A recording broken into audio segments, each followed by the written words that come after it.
Alina Marsh had grown used to filling silence with anything that wasn't her own thoughts.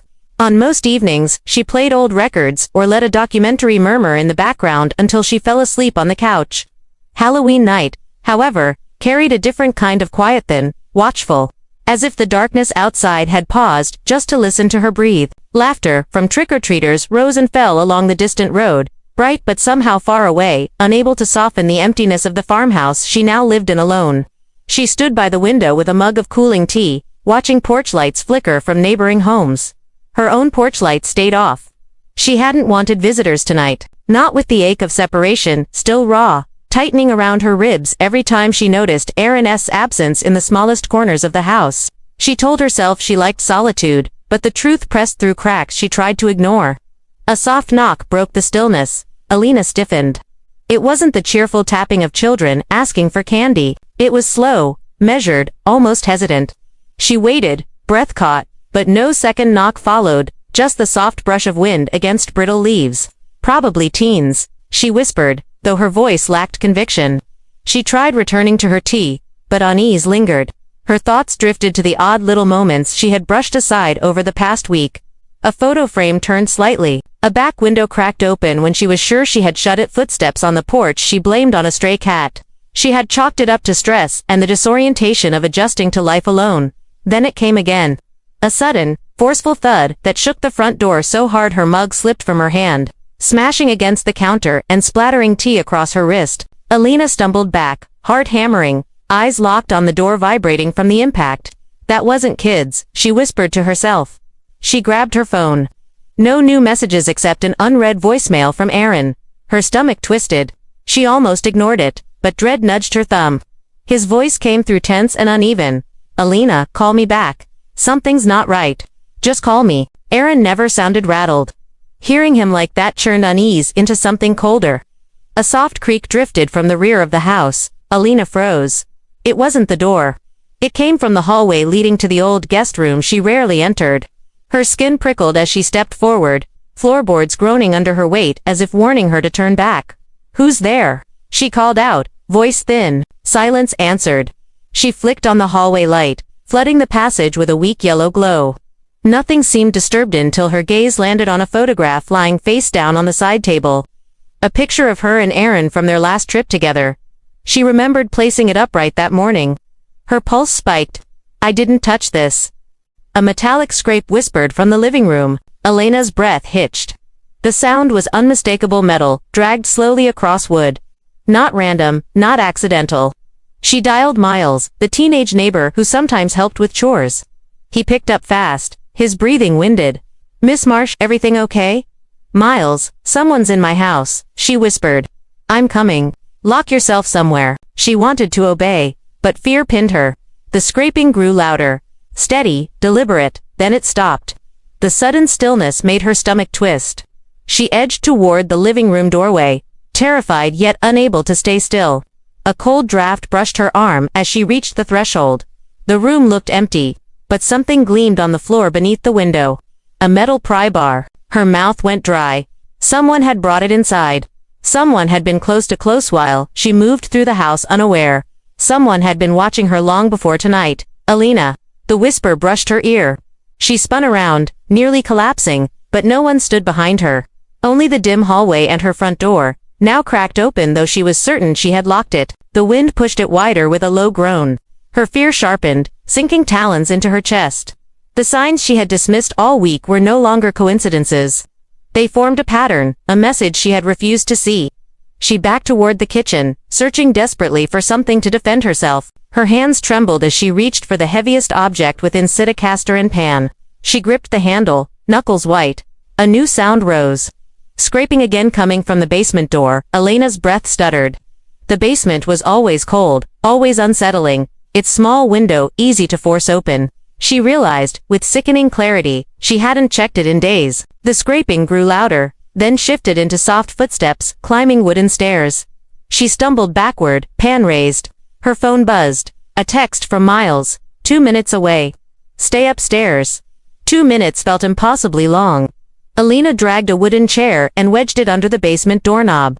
Immediately, pressure pushed from the other side, slow at first, then harder, making the chair groan. "Stop!" she screamed, though fear cracked her voice. The pushing ceased. Then tapping began. A rhythmic metal tap, each strike climbing a step higher. Tap, tap, tap. Elena staggered toward the foyer, pan trembling in her grip. Headlights swept across her yard. Miles's car skidding to a stop. Relief rushed through her like air after drowning. But before she could move, one last scrape echoed from the basement, long, deliberate, promising the night was far from over. Miles's headlights spilled across the yard, washing the farmhouse in a pale beam that briefly steadied Elena's trembling breath. But the scraping from the basement had not stopped echoing inside her bones. She clutched the pan tighter, backing toward the foyer as Miles jumped from his car and hurried up the porch steps. The moment he flung open the door, she felt her knees weaken with relief until she saw the expression on his face. His eyes weren't on her. They were fixed behind her, toward the shadows stretching across the living room floor. "Elena, someone's here," he whispered. Before she could turn, a figure emerged from behind the staircase, low, hesitant, as though caught between retreat and confession. A cheap Halloween mask dangled from his fingers. His face was young, too young, and painfully familiar. Dark hair, narrow shoulders, a nervous swallow. "Dylan," Elena breathed. Dylan Heron, the shy 17-year-old who lived 3 houses down, stared at her with wide, pleading eyes. The pry bar she'd seen earlier lay at his feet. His hands shook as he lifted them, palms open, as if surrendering to something larger than fear. "I didn't want to scare you," he said, voice cracking. "I swear I wasn't going to hurt you." Miles stepped protectively in front of her, but Dylan shook his head. "Please, don't act like I'm dangerous. I came because you needed help." Elena felt the room tilt. "I needed help. By breaking into my house." Dylan stepped forward, flinching when Miles tensed. "You don't understand. Someone's been watching you. I've seen them. Every night. They kept coming around, checking your windows, leaving things. I tried to chase them off. I only broke in tonight because he said he was coming back." Elena asked, pulse pounding. "Who are you talking about?" Dylan avoided her gaze, rubbing the heel of his palm against his forehead. "I'm trying to explain it right. I'm trying to make you see." Miles clenched his fists. "You need to leave before I call the cops." Something desperate flickered across Dylan's face. "No, I'm the only one trying to keep her safe. I've been watching over her since he left." His eyes locked on Elena's, raw and exposed. "You were sad. You were alone. I could tell every time you walked the yard pretending to be okay." A chill spread through Elena's chest. "How did you know that?" Dylan inhaled shakily. "I was nearby, not close enough for you to see me, but I was making sure nobody else came around. At first, it was harmless. I'd sit by the fence, but then I started finding things: your scarf in the field, your porch light unscrewed, your back door cracked open. I knew someone else was sneaking around." Elena stared at him, feeling the familiar unease she had forced herself to ignore. "You should have told me," she said quietly. "You wouldn't have believed me," Dylan murmured. Miles scoffed. "So instead you break in with a bar. That's protecting her." Dylan looked down at the tool, shaking his head violently. "That wasn't to hurt her. It was for him." "Him who?" Miles snapped. Dylan hesitated, then his voice dropped to barely a whisper. "Your ex-husband." Elena felt her stomach twist. "Aaron." Dylan nodded. "He came by 2 weeks ago. I saw him near your kitchen window. He was angry, muttering to himself, punching the siding. I tried to talk to him, but he shoved me. Told me to stay out of it." Dylan swallowed hard. "I started checking on your house every night after that, just watching. Just making sure he didn't come back." Elena's breath shivered as memories crashed against her. Aaron's shouting, his sharp jealousy, the way he paced whenever she threatened to leave. But this didn't make sense. "Dylan, how do I know you're not making this up just to justify what you've done?" His expression cracked. "Because I have proof." He reached slowly into his jacket pocket, and Miles stepped forward, ready to tackle him. But Dylan pulled out nothing but a small notebook, dog-eared and creased, pages sticking out like feathers. He extended it toward Elena with trembling fingertips. "I wrote down every time he came," Dylan said. "Every night I heard him. Every night I saw him. Even the times he shouted your name while you slept." The room seemed to shrink around her. She took the notebook hesitantly. The handwriting was messy, rushed, frantic. Dates, times, descriptions.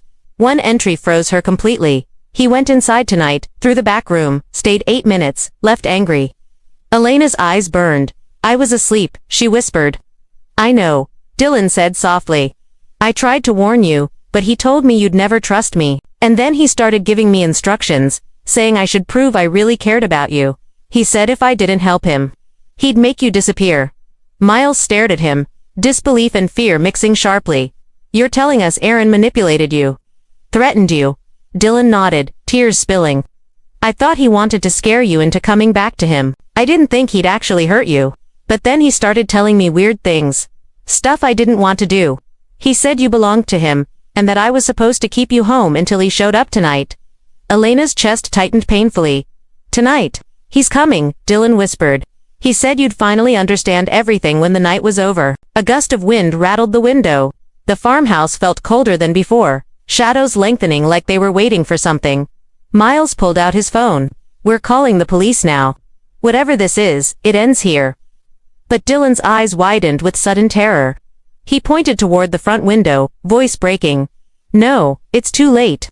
He's already here. And as Elena turned toward the porch, headlights swept across the yard again, this time slowly, deliberately illuminating the outline of a man stepping out of a car she knew all too well. Aaron's silhouette stood frozen in the wash of headlights, hands tucked into the pockets of his jacket as if he had simply come to return something she'd forgotten. Elena felt the breath leave her lungs. Nothing about his stance was rushed or frantic. He looked composed for someone who supposedly came to warn her. The porch light flickered once, catching his face in a pale stutter of brightness. The faint smile that curled at the edges of his mouth chilled her blood. Miles moved instinctively in front of her, one arm outstretched like a shield. Dylan pressed himself against the wall, trembling. Aaron stepped onto the porch as though he owned it, as though nothing about this night was wrong. Elena, he said, voice calm, familiar, rehearsed. I think we need to talk. Elena's throat tightened. You shouldn't be here. Aaron's eyes drifted past her, landing on Dylan. His expression shifted sharp, irritated. A flash of recognition turned sour. I see the boy finally told you something. Pity, he never gets it right. Dylan flinched. You lied to me, he whispered. You said you just wanted her safe. Aaron lifted a brow. Safe. That wasn't a lie. She was spiraling after the separation. Barely sleeping. Leaving doors unlocked. Distracted behind the wheel. Someone had to step in before she hurt herself. Elena's stomach nodded. You staged the break-ins. You manipulated him. Manipulated. Aaron stepped inside the doorway without waiting to be invited. Dylan came to me first. He was already obsessed with you. I simply redirected that energy. Miles clenched his fists. You need to leave before I call the police. Aaron laughed softly, a humorless sound. Call them. I'll tell them the truth, that I came to check on my wife, and found her with two young men who broke into her house. He glanced at the pry bar on the floor. That will look interesting in a report. We're not married anymore, Elena said. Her hands shook, but her voice steadied. You don't get to do this. He turned back to her, expression hardening. You think a piece of paper changes anything? You and I are tied together whether you like it or not. You walking away doesn't rewrite who you are. Elena felt the old fear creeping up her spine, the same fear she'd lived with for years, the fear that made her shrink whenever he walked into a room. But something else rose with it now. Anger. She took a small step forward. You don't control me anymore. Aaron's jaw locked. The shift was instant, dangerous. You never learned when to stop talking. Dylan moved then, voice cracking. Don't touch her. Aaron shot him a cold glare. You were supposed to keep her calm, keep her inside until I arrived, but you couldn't even do that right. I didn't want to scare her. Dylan cried. I thought you don't think. Aaron snapped. You follow instructions. The words echoed like a slap. Something inside Dylan broke. His hands balled into fists. I tried to help her, he whispered. You used me. Aaron stepped closer, dismissing him with a flick of his eyes. And look where that got us. Then he reached out toward Elena's arm. Miles reacted instantly, shoving himself between them. Aaron stumbled back a step, shock flashing across his face before fury overtook it. You little, he lunged. The living room erupted into chaos. Miles grabbed Aaron's coat, trying to restrain him. Aaron slammed an elbow into Miles's ribs, sending him crashing into the coffee table. Elena rushed to help, but Aaron's hand clamped around her wrist, twisting until pain shot up her arm. You think you can replace me, he snarled. Elena shoved him with all her strength. He stumbled again, losing balance long enough for Dylan to leap behind him, shoving him toward the wall. A picture frame shattered on impact, glass scattering across the hardwood like ice. Aaron turned on Dylan with a roar, grabbing the boy by the collar and hurling him to the ground. Dylan hit the floor hard, wheezing. "I did everything you asked," he gasped. "And you were still going to hurt her." Aaron reached for him, but Alina darted forward, throwing her weight against Aaron's back. He twisted violently, sending her stumbling into the side table. Pain shot through her hip as she hit the floor. The world spun for a second before her eyes focused on something near her hand, a hammer. Dylan's hammer, brought earlier, lying beside the fallen lamp. The metal head glinted beneath the broken frame. Aaron noticed it at the same moment. They both lunged. He reached first, his fingers brushing the handle, but Miles tackled him from the side, knocking it out of reach. The hammer skidded across the floor, coming to rest several feet away near the staircase. Everyone froze for a split second, breathless, staring at the weapon lying between them like awaiting verdict. Aaron shoved Miles off and scrambled toward it. Dylan crawled after him, desperate, choking on his own breath. Alina pushed herself up, vision swimming, and staggered forward.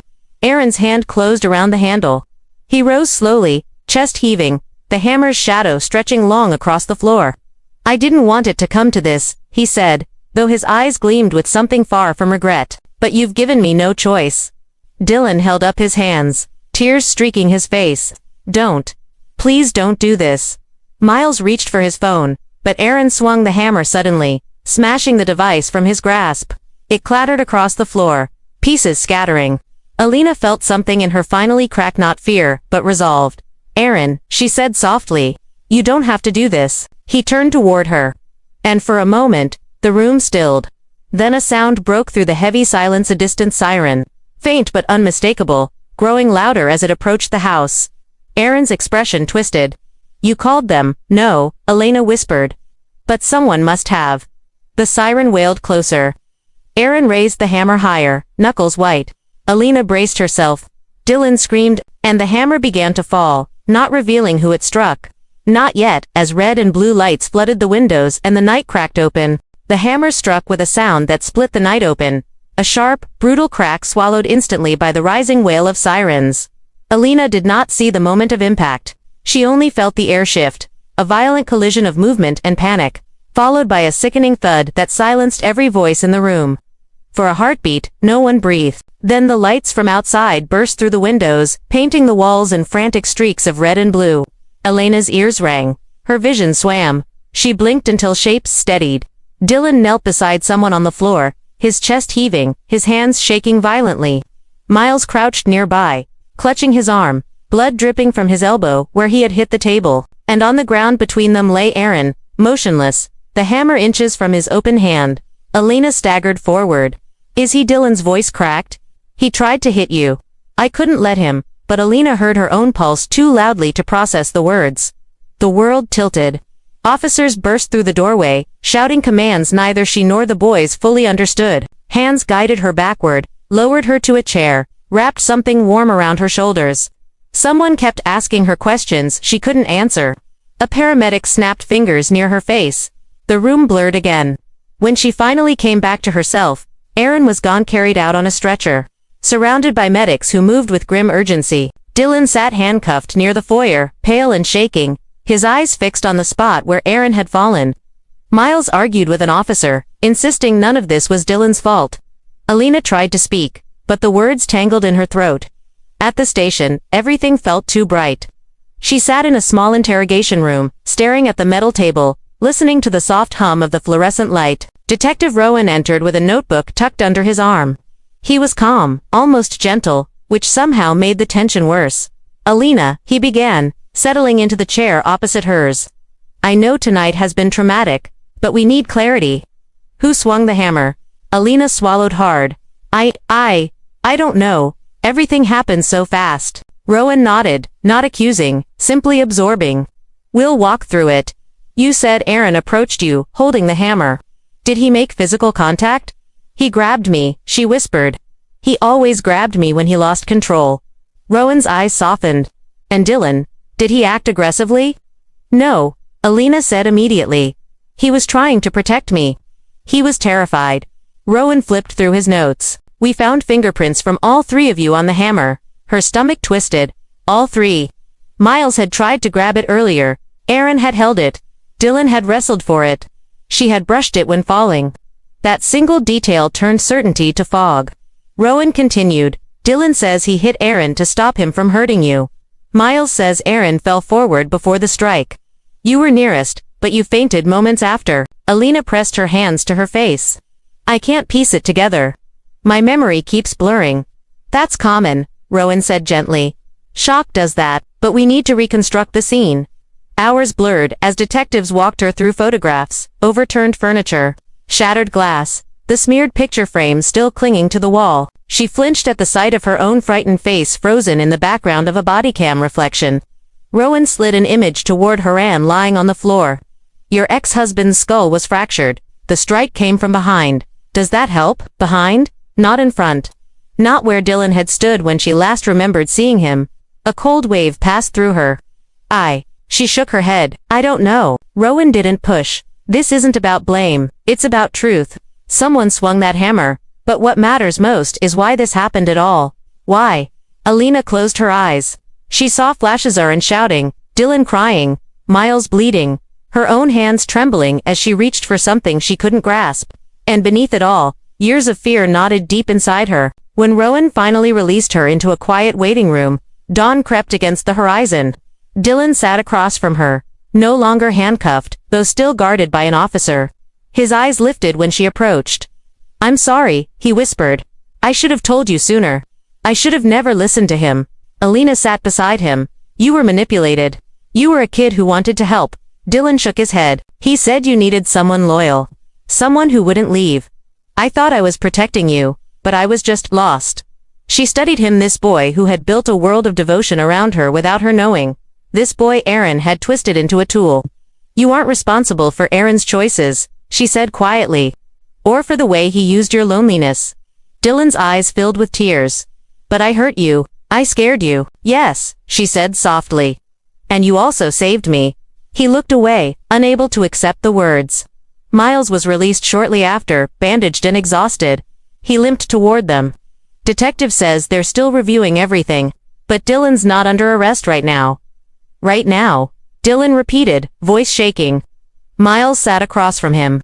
Hey, whatever happened, none of us acted out of cruelty. Aaron set this whole night in motion long before we realized it.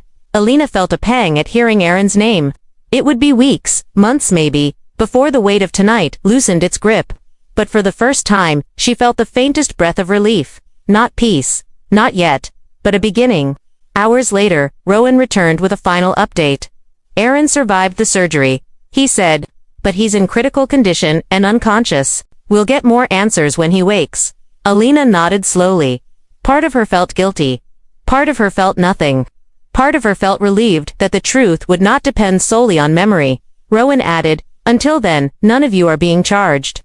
We'll reconvene when we have more. As they stepped outside into the pale morning light, Alina inhaled deeply. The world smelled different, cold, raw, strangely open. She glanced at Dylan and Miles walking beside her. 3 survivors bound by a night none of them fully understood. Behind them, the station doors closed with a dull echo. Ahead of them waited questions, consequences, and a truth still shifting in the shadows. But for now, Alina took her first steady breath in months, knowing the cost of survival had only begun to reveal itself.